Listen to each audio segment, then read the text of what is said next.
విశాఖ గాజువాకలో జరిగిన ఘోర రోడ్డు ప్రమాదంలో 3 మృతి చెందారు. మరో 9 మందికి గాయాలయ్యాయి. క్షతగాత్రులకు విశాఖ కేజీహెచ్లో చికిత్స అందిస్తున్నారు. బాధితులను మంత్రి మండిపల్లి రాంప్రసాద్ రెడ్డి పరామర్శించారు.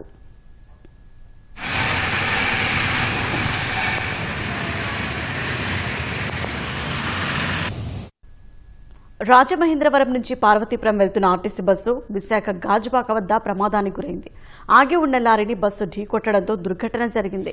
బస్సు ప్రమాదంలో 3 మృతి చెందారు. మరో 9 మందికి గాయాలయ్యాయి. మృతుల్లో డ్రైవర్ రాంబాబు, మరో 2 మహిళలు ఉన్నారు. బాధితులను విశాఖ కేజీహెచ్కు తరలించి చికిత్స అందిస్తున్నారు.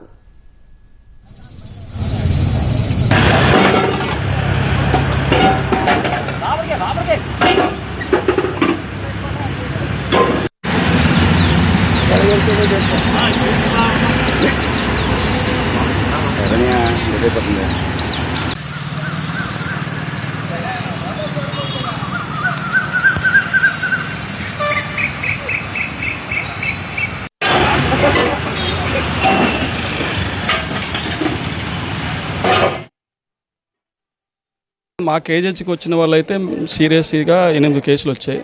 సో అవన్నీ కొన్ని ప్రమాదకర పరిస్థితులు ఉన్నాయి. ఇంకా కొన్ని ట్రీట్మెంట్ ప్రాసెస్ జరుగుతుంది. మేము అందరం కూడా ఒక టీమ్గా ఉండి అత్యవసర వైద్యాన్ని అందిస్తున్నాం. సో మరి కొద్దిసేపటికి తర్వాత మనకి ఎంతవరకు ఎవరికి ప్రమాదాలు జరుగుతుంది, ఎవరు మరి ఇంకా ఏంటి ఆపదలో అనేది ఇన్ఫర్మేషన్ వస్తుంది. మనం వచ్చిన వెంటనే మేము ఇక్కడికి వచ్చి స్పందించామండి. ఇమీడియట్గా డాక్టర్స్ మొత్తం టీం అంతా ఇక్కడ అలర్ట్ అయ్యాం. ఇక్కడ మాకు రావడం అంటే ఒక 8 కేసెస్ వచ్చాయి. అందులో ఒక 2 కేసెస్ అంటే డ్రైవర్ను ఒక బోత్ బోన్ ఫ్రాక్చర్స్ ఒక ఆవిడ తప్పించి మిగతా వాళ్ళందరికీ సూపర్ఫిషియల్ ఇంజరీస్ అని ఉన్నాయి. వాటికి ఇమీడియట్గా మేము స్పందించి వాటికి సంబంధించిన ట్రీట్మెంట్ అవన్నీ చేసి ఎక్స్రేస్ అవన్నీ తీయించడం అవన్నీ జరుగుతున్నది. కాకపోతే తీవ్రత బట్టి కొంచెం టైం మాకు కావాలి. అంటే కండిషన్ ఆఫ్ ద పేషెంట్స్ అవన్నీ చెప్పడానికి వీటి బ్లడ్ ఇన్వెస్టిగేషన్స్ అవి కూడా మేము పంపించామండి. చిన్నపిల్లలు 2 అడ్మిట్ అయ్యారండి. ఒక 6-year-old తన్విహ అని ఒకరి, 12-year-old నవ్యదీప్ అని ఒకరు అడ్మిట్ అయ్యారు. ప్రస్తుతం వాళ్ళు కూడా కొంచెం సూపర్ఫిషియల్ ఇంజరీస్ ఉన్నాయి. బాధితులను రవాణా శాఖ మంత్రి మండిపల్లి రాంప్రసాద్ రెడ్డి కేజీహెచ్కు వెళ్లి పరామర్శించారు.